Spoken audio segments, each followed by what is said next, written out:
आशीष Chaturvedi ji capex theme बता रहे थे, even we were extremely bullish और स्टिल आर।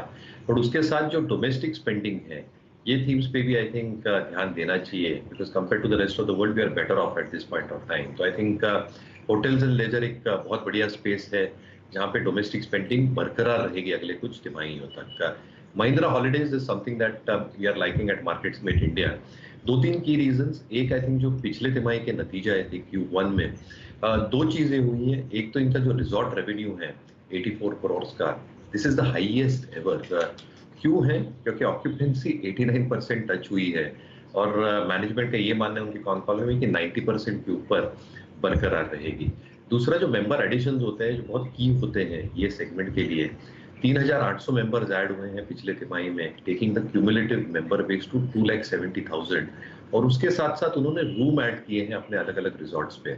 107 रूम ऐड हुए हैं जिसकी वजह से रूम इन्वेंट्री 4,600 हुई है। इसके वजह से जो पीबीटी ग्रोथ है, जो इबिट मार्जिन है, ईबीटी मार्जिन ऑफ 15% रूम्स ज्यादा होने के कारण, because of more room inventory, occupancy 90% पहुंचने तक, मेंबर एडिशन की वजह से, more spending on F&B, I think ये सारी चीजों की वजह से आई थिंक एक रिकॉर्ड रेवेन्यू ग्रोथ आई है जो बरकरार रहने की उम्मीद रखते हैं।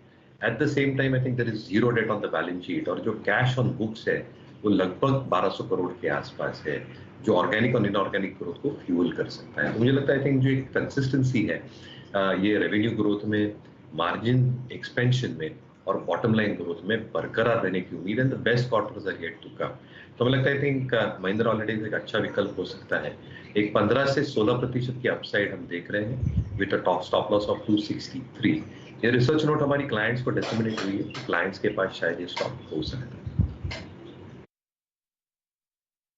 महिंद्रा हॉलीडेज आपने बहुत बढ़िया तेजी मयूरेश के साथ बनाई थी इंडियन होटल्स में।